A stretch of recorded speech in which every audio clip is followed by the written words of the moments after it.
Premiazioni allora del 100 farfalla maschile, categoria ragazzi, primo anno.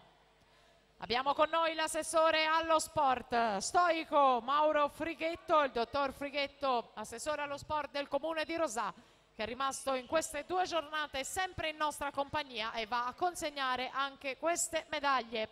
Terzo classificato per i ragazzi primo anno Luca Collot, Idros. Secondo Mattia Vianello, Sporting Club Noale. E primo in medaglia d'oro in 1.00.80 per l'Idros, Filippo Biasin.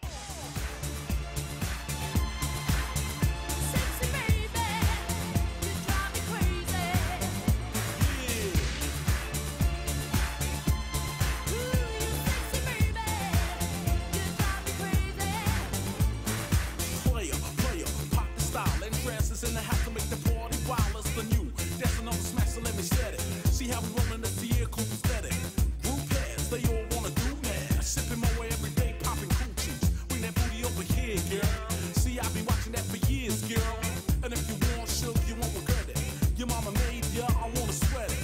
I see you in this party, cool with everybody, but my body wanna push up on your body. Abbiamo un ubriacone in zona podio che sta cercando di corrompere i ragazzi insieme alla zucca di Halloween, The Pumpkins, The Pumpkin qui nella vasca di Rosà per animare la zona podio. Andiamo a premiare i 100 farfalla ragazzi secondo e terzo anno.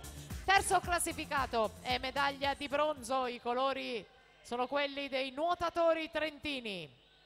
Zeno Tecchiolli, secondo e argento per l'Antares di Castelfranco, Alessio Gerardin. E primo e medaglia d'oro per la Leo Sport in 57,77, Thomas Ceccon.